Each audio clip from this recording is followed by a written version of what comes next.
그 전까지의 바둑 프로그램들은 이세돌 같은 세계 챔피언을 이길 실력이 못 됐는데 딥러닝을 사용하고부터 갑자기 실력이 늘어가지고서 저렇게 이세돌을 이기게 된 거죠. 야, 그렇구나. 신기하다. 딥러닝.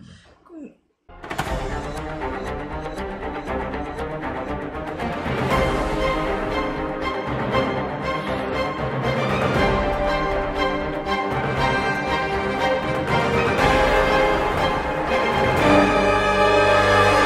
저번에 네. 저희 얼굴을 인식하는 AI 체험해봤었잖아요. 네네네. 그리고 난 다음에 딱 집에 돌아갔는데 그게 어떤 원리로 얼굴을 인식하나 그게 너무 궁금한 거예요. 네. 좀 알려주실 수 있나요? 예, 좀 어려운 얘기인데 또 내가 어려운 거 쉽게 설명하는데 맞아. 아주 문성 수포자도 이해할 수 있게 쉽게 네. 좀 부탁드릴게요. 네, 쉽게 설명을 할게요. 네. 그 원리는 이제 딥러닝이라는 방법을 사용하고 있는 건데요. 딥러닝. 네. 근데 딥러닝 얘기는 좀 들어봤죠? 네, 딥러닝 그쵸, 하면서 들어봤죠. 많이 들어본 것 같아요. 언제 네. 들어봤을까요, 근데? 딥러닝 언제 들어봤지? 이세돌이 바둑 뜰 때 많이 들었잖아요. 맞아. 네, 이때 그때부터 이제 인공지능이 주목을 많이 받았던 것 같아요. 맞아요. 네, 저도 맞아요. 그때 AI 처음 좀 들었던 것 같아요. 근데 그 알파고 프로그램을 만든 회사 이름이 딥마인드잖아요. 지금은 네. 구글의 일부가 됐지만, 근데 여기서 사용한 알고리즘이 이제 딥러닝이라는 거죠. 딥러닝 말고 또 다른 원리의 인공지능 같은 것들도 또 더 있어요? 네, 있어요. 막연하게 인공지능이라고 부르지만 그 인공지능에는 여러 가지 방법이 있고 그 중에 이제 머신러닝이라는 게 있어요. 그러니까 머신러닝이라는 인공지능 카테고리에 들어오게 되면 몰랐던 것도 계속 학습을 시켜주면은 알게 되는 종류의 인공지능을 모두 머신러닝이라고 그래요. 근데 딥러닝은 그 중에서도 특별한 것인데 사람의 뇌를 흉내내서 만든 인공지능이에요.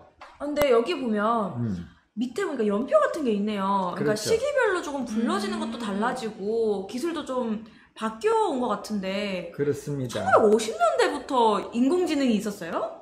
그 이전에도 있었어요. 40년대에도 있었어요. 1940년대요? 근데 컴퓨터에 이게 신기술이 아니네요. 그렇죠. 너무 신기하다. 그러니까 그 당시에 컴퓨터가 어떤 게 아주 있었지? 원시적일 때도 사실은 인공지능을 있었다. 막 만들고 싶어하는 사람들은 네. 있었고 그거에 대해서 좀 깊이 생각한 사람이 튜링 머신이라는 데서 듣고 있는 튜링 네. 같은 수학자도 있었고 그 외에도 유명한 그 학자들은 이미 그때부터 인공지능 공부를 하기 시작했죠. 그렇군요. 그럼 인공지능은 아주 오래 전부터 그렇죠. 연구되어 왔고 예. 그럼 실생활에서 좀 사용되게 됐고 우리 대중들이 일반 사람들이 좀 이렇게 만나게 됐던 건 언제부터예요? 사실은 한 1980년대 정도 오면은 이제 인공지능이 꽤 쓰이기 시작합니다. 저 태어나기 전. 세상에 인공지능이 나보다 더 네. 나이가 많으시구나. 네, 그래서 요새 옛날 얘기하면은 라떼라고 그러잖아요. 어머. 라떼는 말이에요. 예. 인공지능 알고 보니 꼰대. 근데 AI 아저씨도 사실은 좀 라떼예요. 네. 1990년대부터 인공지능 연구를 했거든요. 그 연구의 역사가 제 인생의 역사와. 그렇죠. 어머. 근데 1990년대에 제가 인공지능 공부 시작했을 때 그때 일본의 아마리 교수님이라는 분이 계셨는데 그분은 제가 60년대 인공지능 공부할 때는 이런 일을 했습니다. 옛날 얘기해서 죄송합니다. 그런 거 말씀하셨어요. 진짜 대박이다. 와. 무슨 새로 탄생한 최첨단 무슨 맞아요. 기술인 줄 알아. 21세기에 등장한 21세기의 역사를 다시 쓸 만큼 새로운 혁신 기술 이런 걸로 이해를 했는데 예전부터 있어 왔던 거이군요. 그렇죠. 네. 그런데 이제 여러 가지 이유로 해서 최근에 이제 비약적인 발전을 이룩한 거죠. 그러면 아까 머신러닝, 딥러닝 얘기해 주셨는데 네. 좀 더 구체적으로 좀 설명이 필요할 것 같아요. 그러면 이 종류별로 우리가 좀 생각을 해보면 네. 처음에 나왔던 인공지능은 이런 거예요.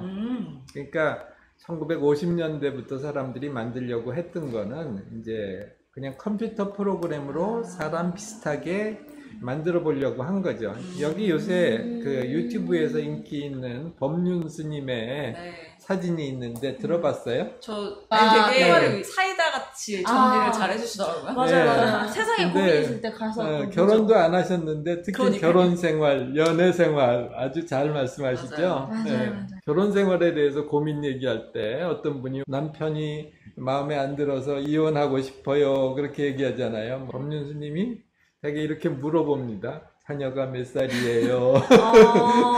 중요하죠, 중요하죠. 네, 그래서 이제 만약에 20살이 안 됐어요 그러면은 참고 사세요 그러시죠. 아, 그래요? 네, 그 다음에 아니고 자녀가 더 컸습니다 그러면 맘대로 하세요.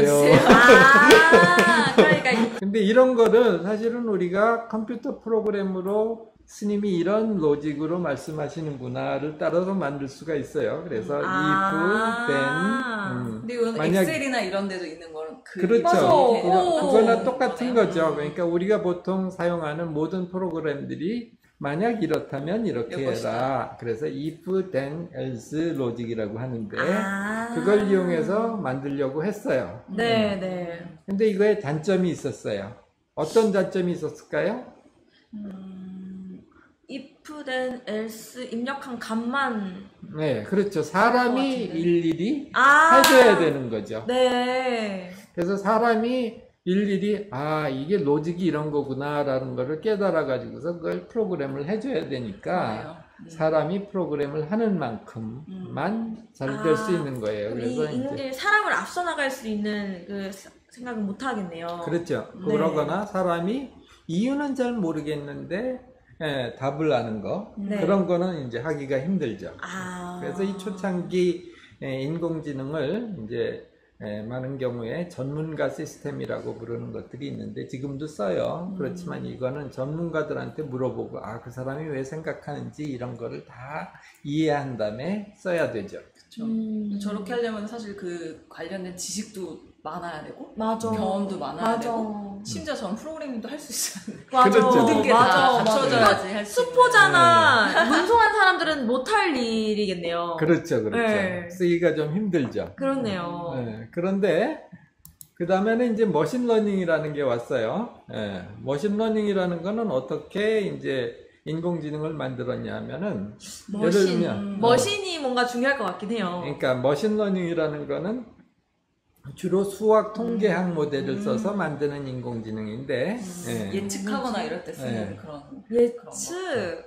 이제 곧 배우게 될 예측을 할 수도 있고 뭐 이제 우리가 분류를 할 수도 있고 여러 가지 할 수 있는데 가장 대표적인 예를 하나 들어볼게요. 그러니까 이제 예를 들어서 이 아파트는 얼마나 할까요? 라고 질문을 했을 때 답을 해주는 인공지능을 만들고 싶다고 합시다. 네. 그런데 이제 사람들은 뭐 여러 가지를 생각을 해가지고서 답을 해주겠지만, 이 수학적 모델은 이렇게 답을 할 수가 있겠죠. 예를 들면 그 아파트의 가격을 주로 결정하는 팩터가 뭔가, 그 팩터에 따라서 또 가격은 어떤 곡선을 가질까, 뭐 이런 거를 이제 수학적인 모델은 생각을 하겠죠. 그래서 예를 들어서 인공지능이 몇 평형인가요? 라고 물어보겠죠. 그러면은 질문자가 53평형인데요. 그렇게 얘기하면 이 근처에 아파트 평균을 내보니까 평당 뭐 얼마입니다. 2천만 원이면 그러면 답이 한 10억 6천만 원쯤 되겠네요. 라고 대답을 할 수가 있을 겁니다. 그렇게 이제 수학적인 모델이 대신 답을 해줄 수 있는데 아까 거하고 다른 이유는 뭐냐면 이거는 학습을 할 수가 있어요. 이 수학적인 모델에다가 데이터를 많이 주면 우리가 데이터에 의한 학습이라고 하잖아요. 네. 그래서 인공지능도 그거에 따라서 배울 수가 있는 거죠. 예측률이 계속 올라가는. 그렇죠. 그러면 정확도가 이제 데이터를 많이 주면 줄수록 올라갈 테고, 그 다음에 이제 내가 모든 규칙을 다 처음부터 만들어주지 않더라도 이제 잘 알 수가 있겠죠. 그럼 그 차이가 있는 거네요. 앞선 모델은 규칙을 사람들이 다 만들어줘야 되는 거고, 이제 머신러닝에 와서부터는 기계가 학습된 그 데이터를 바탕으로 본인이 규칙도 만들어내는 경우에 그렇죠, 이르나요? 그렇죠.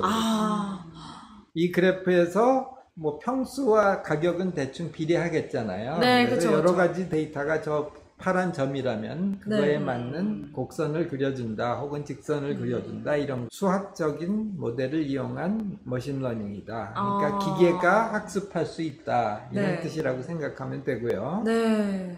마지막으로 가장 발전한 단계인 딥러닝이라는 게 나옵니다. 오, 그쵸, 그쵸. 예, 근데 그 딥러닝은 1980년대부터 이미 많이 공부하기 시작했어요. 저도 90년대 초부터 이제 그런 공부를 했죠. 그래서 라떼 연구자예요. 근데 요새 라떼 라떼는 말이야. 딥하게 하셨을 것 같은데 딥러닝은 뭔가요? 그래서 딥러닝은